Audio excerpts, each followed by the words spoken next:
Crispy, करारे और test में भरपूर ये पकौड़े आपने मुझे यकीन है कभी नहीं खाए होंगे, और खाए हैं तो मुझे कमेंट करके ज़रूर बताइएगा। आज हम बना रहे हैं मूंग कोली वड़ा। इतना टेस्टी और इतना क्रिस्पी ना कि क्या ही बताऊँ। आपने एक बार बना लिया ना तो आप बार बार इसे बनाएंगे। तो इसके लिए सबसे पहले ना यहाँ पे खूब सारा लहसुन, मिर्च, थोड़ा सा पुदीना के पत्ते, थोड़ा सा अदरक और थोड़ी सी यहाँ पे हरी वाली धनिया, ये सारी चीज़ों को ना अच्छे से धो लीजिएगा। फिर उसके बाद ना हमें क्या करना है, इसे मिक्सी के जार में ट्रांसफ़र कर देना है, क्योंकि हमें इसका ना एक पेस्ट तैयार करना है। इस वड़े में ना ये जो पेस्ट डलता है ना, उसका टेस्ट बहुत बढ़िया आता है। अगर आपको हो तो इसमें ना 1-2 चम्मच पानी डाल के इसे पीस लीजिएगा। आप देख सकते हैं इसका टेक्सचर कैसा है, हल्का दरदरा सा है, एकदम चिकना मैंने यहाँ पे इसे नहीं पीसा है।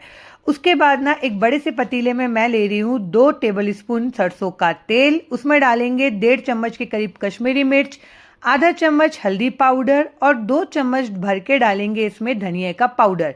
ये घर का पिसा हुआ धनिया है मेरा। उसके बाद 1 चम्मच जीरा पाउडर, 1 चम्मच चाट मसाला और आधा चम्मच डालेंगे काली मिर्च का पाउडर। 1/4 चम्मच के जितना गरम मसाला डाला है, आधा चम्मच हींग, 1 चम्मच काला नमक और 1 चम्मच अजवाइन लेंगे और इसे ना हाथों से क्रश करके डालेंगे। अजवाइन का टेस्ट बहुत बढ़िया आता है और पाचन के लिए भी बहुत बढ़िया रहता है, तो ज़रूर से डालिएगा। और उसके बाद ना इसे हम अच्छे से मिक्स कर लेंगे। जैसे आप मिक्स करते जाएंगे ना, इसका टेक्सचर कुछ इस तरीके से हो जाएगा। तो उसके बाद ना हमने जो हरी चटनी यहाँ पे पीस के रखी थी ना, वो इसमें डाल देंगे सारा का सारा। मिक्सी के जार में मैंने थोड़ा सा पानी डाल के इसमें डाल दिया है, 2-3 चम्मच पानी होगा। और उसके बाद ना इसे अच्छे से मिक्स कर देंगे ताकि सारे मसालों का फ्लेवर ना अच्छे से आ जाए इसमें। और मिक्स करने के बाद इसका टेक्सचर कैसा हो गया आप देख सकते हैं यहाँ पे। तो अब हम इसमें बाइंडिंग के लिए डालेंगे आधा कप बेसन। जी हाँ, और आधा कप बेसन के साथ साथ मैं डाल रही हूँ आधा कप चावल का आटा। इससे सुपर क्रिस्पी बनेंगे वड़े जो हैं वो। अब मैंने यहाँ पे लिया है स्प्राउटेड वाले मूंग।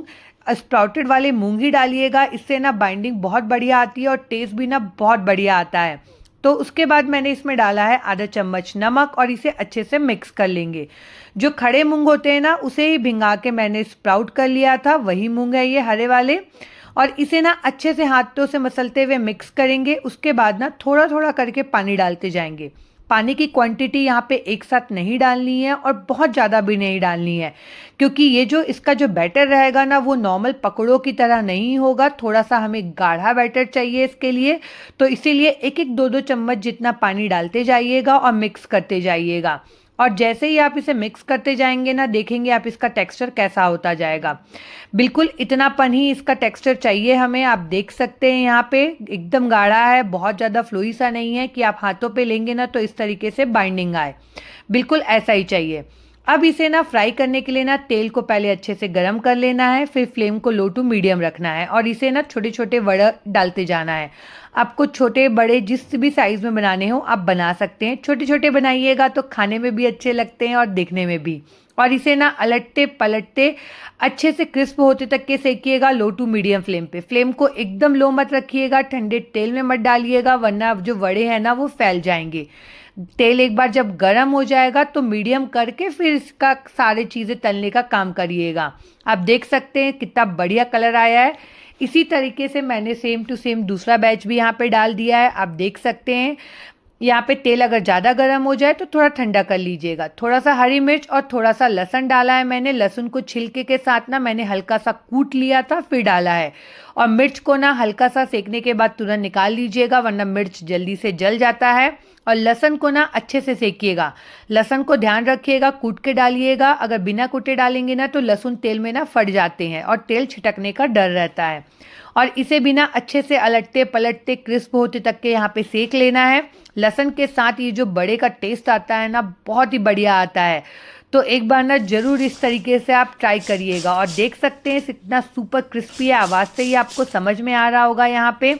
और एक एक बड़े आपके कितने बढ़िया यहाँ पे बन के रेडी हुए हैं। फटाफट से इसे गर्मा गर्म सर्व करिएगा। टमाटर की चटनी हो, दही हो या टोमेटो सॉस हो, या तो ऐसे ही आप इसे खा सकते हैं। बहुत ही बढ़िया लगता है, सुपर क्रिस्पी और टेस्टी। तो ये मूंग बड़े की रेसिपी ना आप ज़रूर ट्राई करिएगा। मूंग कोली वड़ा की रेसिपी, मूंग बड़े तो नॉर्मल हम हर कोई बनाते हैं और ट्राई करते हैं, तो मुझे कमेंट करके बताइएगा कि आपको ये रेसिपी कैसी लगी।